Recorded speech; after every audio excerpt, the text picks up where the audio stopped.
धम्म बंधु नमस्कार। आज मैं आपके सामने श्रीलंका में बौद्ध धर्म के प्रसार के बारे में बात करूंगी।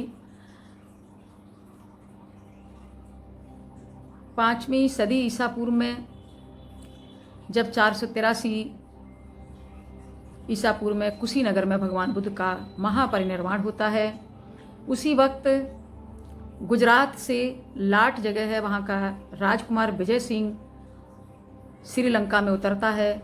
और उस समय श्रीलंका का नाम ताम्रपर्णी था। तो विजय कहाँ उतरता है? ताम्रपर्णी में उतरता है। ताम्रपर्णी में जब उतरता है तो वहाँ के लोग, उस समय उनकी सभ्यता वन्य जीवन की सभ्यता थी। वनों के फल फूल आदि इत्यादि पर जीवन निर्भर था और उसी तरह से विकसित नहीं था। लगभग आज भी वहाँ के मूल निवासी कुछ जगहों पर वन्य जीवन व्यतीत करते हैं, लेकिन उस वक्त राजा विजय सिंह जब ताम्रपर्णी पहुँचा तो वहाँ की सेना से युद्ध किया और उसे पराजित करके अपना साम्राज्य स्थापित किया। विजय सिंह कहते हैं कि सिंह उसके नाम के आगे लगा हुआ है, और कुछ लोग ये कहते हैं कि उसने सिंह को अकेले मारा था, इसलिए उस द्वीप का नाम यानी कि ताम्रपर्णी का नाम सिंघल भी पड़ा। वहाँ के लोगों को सिंघली और वहाँ की भाषा सिंघल, जिसे आज लंका कहते हैं। मित्रों, ये दिमाग में अच्छी तरह समझ लीजिए कि लंका शब्द 19वीं सदी से पहले कहीं भी नहीं लिखा गया है, जिसे आज लंका कहा जाता है।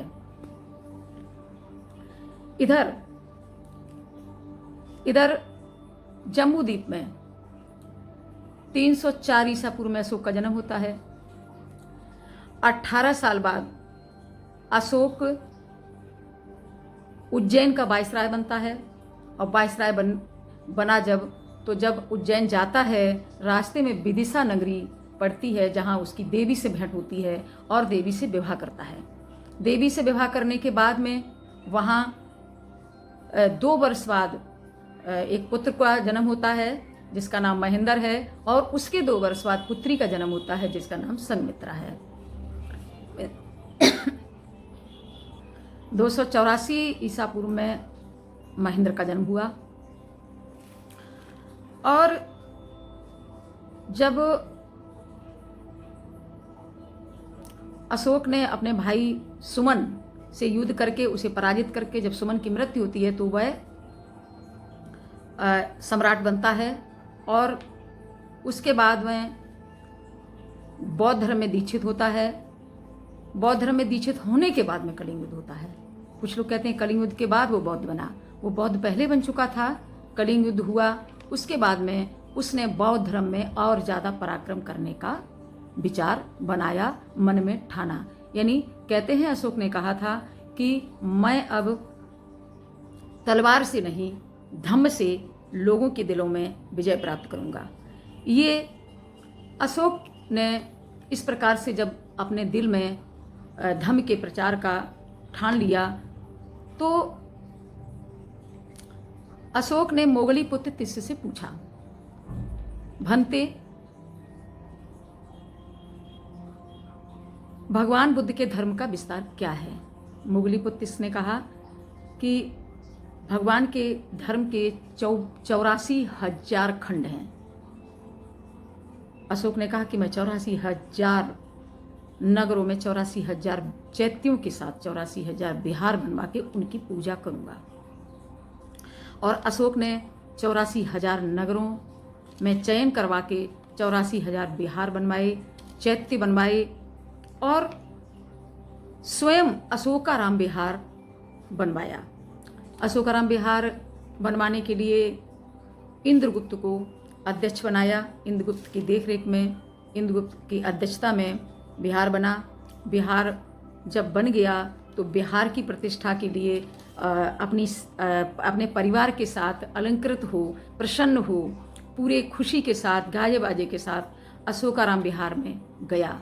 संघ के बीच में खड़ा हुआ, कहने लगा, भंते, क्या मैं शासन का दायाद कहलाऊंगा? मोगली पत्तुस ने कहा कि नहीं, इतने में आप शासन के दायाद नहीं होंगे। शासन के दायाद मानी धर्म के दायाद। तो अशोक ने कहा कि फिर मैं कैसे बनूंगा शासन का दायाद। मोगलीपुत्तिस ने कहा कि आपको अपनी संतान को प्रव्रजित करना पड़ेगा। कितना भी कोई धनी हो, कितना भी कोई गरीब हो, अपनी पूरी संपत्ति ही क्यों ना दान में दे दे, उसके बाद भी वह व्यक्ति धर्म का दायाद नहीं कहा जाएगा। तो अशोक ने कहा कि मैं शासन का दायाद बनूंगा। अशोक के सामने उनका पुत्र खड़ा था। पुत्र की तरफ देखा, पुत्र ने समझ लिया। कहा, तात क्या तुम प्रवजित होना चाहोगे?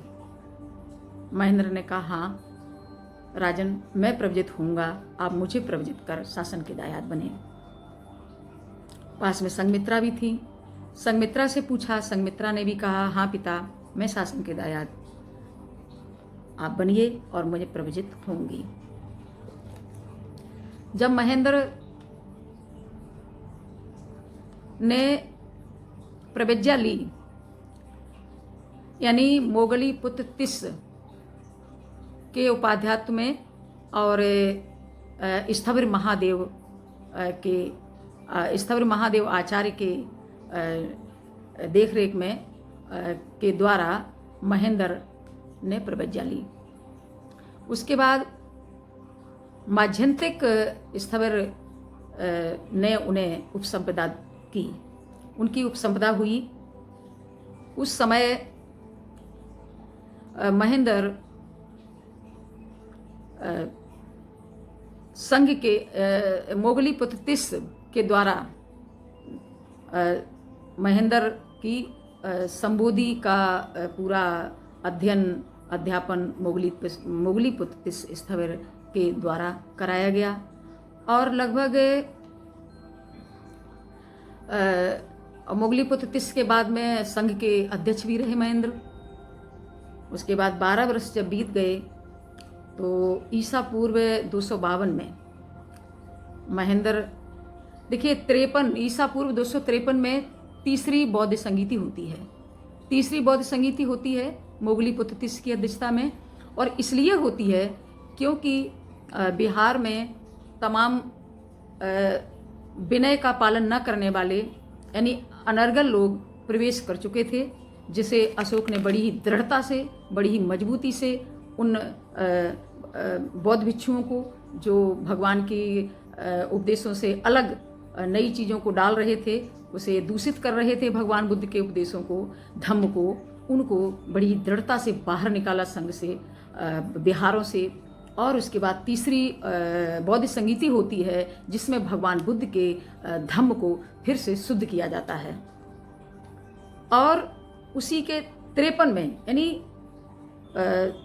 ईसा पूर्व 253 में तृतीय संगीति होने के बाद में ईसा पूर्व 252 में महेंद्र को जो है लंका जाने के लिए कहा जाता है। महेंद्र ईसा पूर्व 252 में जाते हैं, चारों तरफ चारिका करते हुए अपनी माँ के पास पहुँचते हैं विदिशा नगरी। माँ ने जैसे ही देखा कि स्थविर आए हैं, चरण वंदना की स्थविर की। उसके बाद में वैदेशगिरी महाविहार, जो कि उनकी महेंद्र की माता ने स्वयं बनवाया था, उस वैदेशगिरी महाविहार में ठहरने को कहा। महेंद्र वहाँ कुछ दिन ठहरे।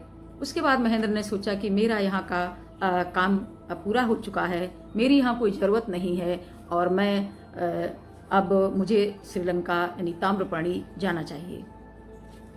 मैं ताम्रपर्णी इसलिए कह रही हूँ कि सम्राट अशोक के शिलालेखों में महेंद्र के धर्म प्रचार प्रसार के लिए भेजे जाने वाली जगह ताम्रपर्णी ही लिखी है, कहीं भी लंका श्रीलंका नहीं लिखा है। इससे सिद्ध होता है कि लंका, वह शब्द लंका वहाँ उसको नहीं कहा जाता था, यानी कि वो लंका के नाम से नहीं जानी जाती थी।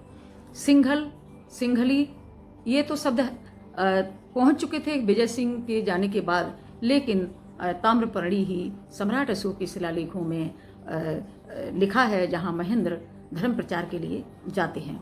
महेंद्र ताम्रपर्णी पहुँचते हैं अनुराधापुर के पूरब में मिश्रिक पर्वत पर। मिश्रिक पर्वत पर स्थित हुए और वह होती है ज्येष्ठ की पूर्णिमा। ज्येष्ठ की पूर्णिमा के दिन पहुंचते हैं। ज्येष्ठ की पूर्णिमा के दिन ताम्रपर्णी का जो राजा है देवानामप्रिय तिस्स, देवानामप्रिय तिस्स, और इधर जम्बूद्वीप का राजा, ये भी देवानामप्रिय सम्राट अशोक, इन दोनों की अदृष्ट मित्रता थी। एक दूसरे से मिले नहीं थे लेकिन मित्रता थी। और सम्राट अशोक ने एक माह पूर्व अभिषेक यानी भांट देवानामप्रिय तिस्स को पहुंचाया था, जिसे बड़ी ही उत्सुकता से, प्रसन्नता से, सम्मान से देवानामप्रिय तिस्स ने उसे ग्रहण किया था और बौद्ध धर्म के बारे में चर्चा सुनी थी, जानकारी हुई थी। इधर जब महेंद्र पहुंचते हैं और वो ज्येष्ठ की पूर्णिमा होती है, देवानामप्रिय तिस्स उस दिन उस पूर्णिमा को उत्सव की घोषणा करके उत्सव मनाते हैं और स्वयं 44,000 सैनिकों के साथ मिश्रिक पर्वत पर पहुंचते हैं। ये विनय पिटक की अट्टकथा में इस तरह वर्णन है कि जब देवानामप्रिय तिस्स उत्सव मनाने के बाद वहाँ 44,000 सैनिकों के साथ मिश्रिक पर्वत पर पहुँचते हैं, तो जैसे वहाँ पहुँचते हैं तो पर्वत की अधिष्ठाता देवी रोहित मृग का रूप धारण करके आगे आगे देवानामप्रिय तिस्स के आगे चरने लगती है, घास चरने लगती है, विचरने लगती है। देवानामप्रिय तिस्स शिकार तो खेलते थे, लेकिन उस दिन चूंकि उत्सव था, उन्होंने कहा आज गफलत में हम ऐसे क्यों मारें किसी को, और उन्होंने ताली पीटी मृग को भगाने के लिए। मृग गया, भागा और देवानामप्रिय तिस्स उसके पीछे पीछे चलते हैं। जहाँ पर स्थवर महेंद्र जहाँ स्थित हैं, वहाँ जाके रोहित मृग अदृश्य हो जाता है।